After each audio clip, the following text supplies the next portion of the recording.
This naughty girl has been like a leech, would never leave me for the last about a year. Actually, they have been after me for a couple of years now, but unfortunately I couldn't make it. Now I feel so sorry that I didn't come here earlier because they are doing God's work. Friends, I am totally confused now. Totally confused. I don't know what to tell you and what to talk.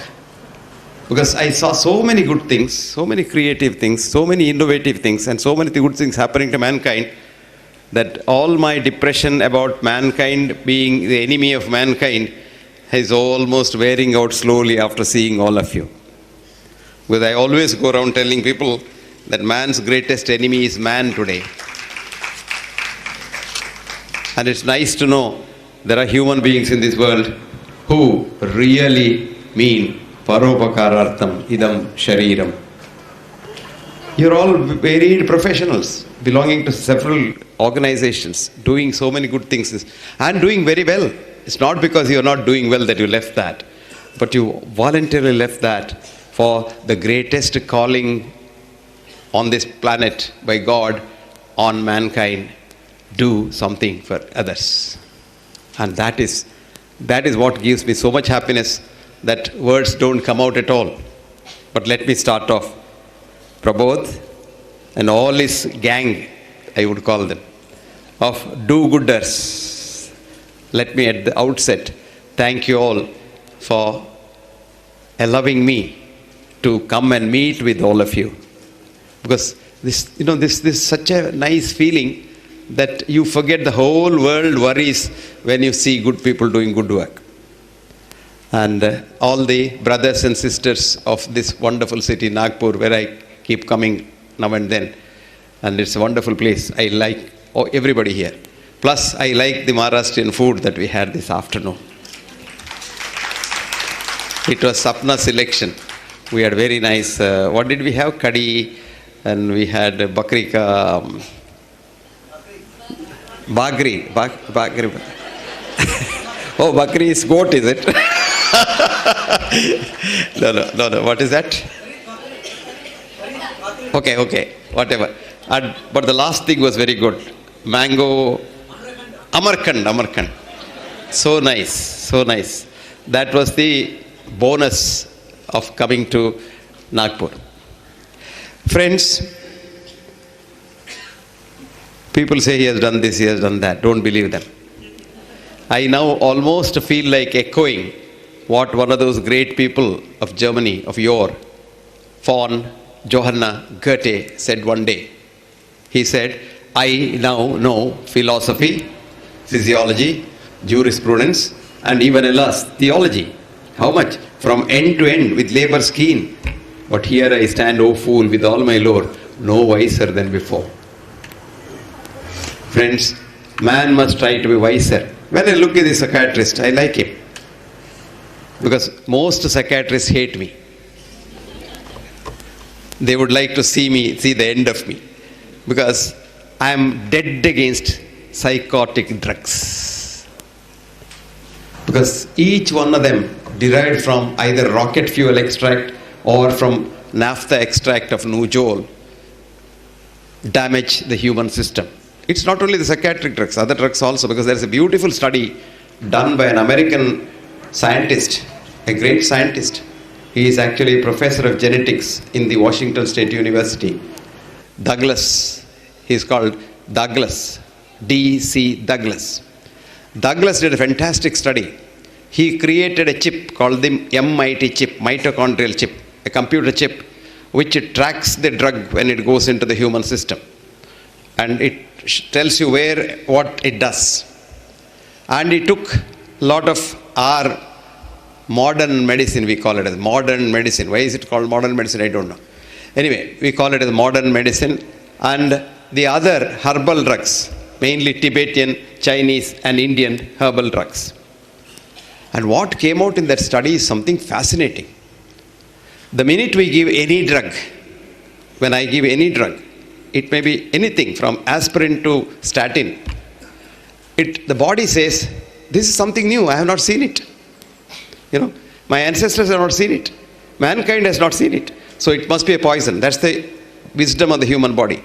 So any poison which goes in, the body tries to throw into the chemistry factory in the body called the liver. So it's thrown into the liver. Every drug, mind you, mark my words, every drug. Now what the liver does, it does its best to destroy it. Does its best to destroy it. Supposing the liver is not able to immediately destroy the whole lot, something comes out of the liver, which we teach pharmacology students as first pass effect. I used to ask a lot of professors of pharmacology when I go around to medical colleges to lecture, what did you teach about the first pass effect? Very simple. Sir, it is the amount of drug that comes out of the liver after the circulation in the liver. But what is it about? What is the philosophy behind it?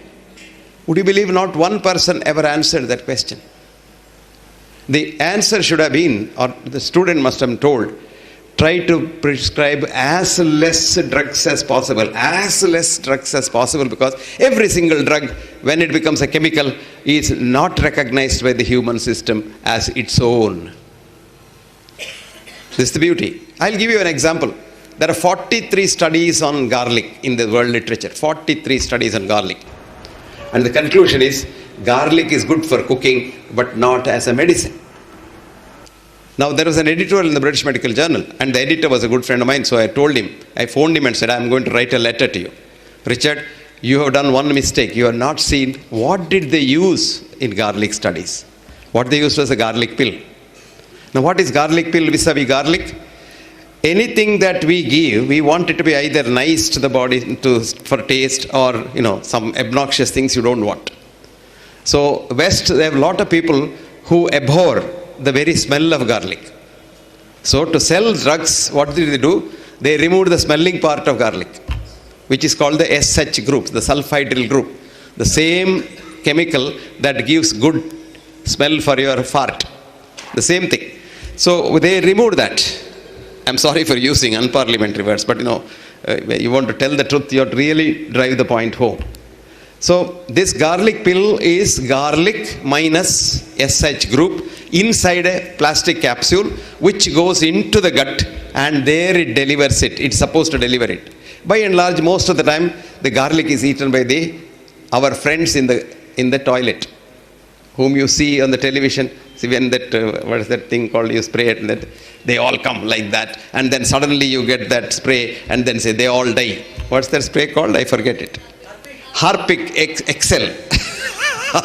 You go back home and see there are billions and trillions of germs in the toilet. So they are very happy because they get good garlic to eat. What happens to you? Nothing happens to you. Now, garlic to be effective in the human system, it must be eaten as garlic in nature, and that too in raw form, and that too put in the mouth, chewed, kept there for a minute or two when it burns you, because garlic has a medicine called alinine, but it is in the form of allicin in the garlic, and it mixes with the trypsin in the saliva to become alanine. Unless it's no effect. Now when we did that study, garlic is a fantastic medicine. Fantastic medicine. From killing germs, viruses, lowering your whatever you call, people have an idea that cholesterol is bad, etc., etc. If you think it is bad, it will lower it. If it is good for you, it will increase it. Actually, now we know that old elderly ladies, old elderly in English means above 85. Old elderly ladies who are still alive and healthy in the French nursing homes have on an average a cholesterol of 500 milligrams per cent to 900 milligrams per cent. Because in your body you have, how many cells do you have in the body? School going kids? 53 trillion. Good. It's not bad. Anyway, 50 to 100 trillion cells. That is 10 to the power 14. And those cells die in billions every day because they have their time to die. They are told that is called apoptosis. Apoptosis in Greek means falling of a brown leaf. This word was coined by a botanist called Martin Raff, who was a professor of botany in the University College in London in the early part of the last century. And Martin gave the name apoptosis. That is a cell, when it's told, there's a gene called the suicidal gene. Gene tells the cell, like for example a red cell, 120 days is life. An RBC. At the end of the 120 days, it gets a message saying that, look, Mr. RBC, your time is up. So the RBC responds, The cell is intact. Apoptosis is intact cell. Becomes smaller, smaller, smaller, smaller, and becomes amorphic, loses its structure, form. And at that time, it becomes a speck of dust, and we have a lot of scavengers. And they are so efficient inside. They don't require even that machine to broom. They come, eat it up. Phagocytes.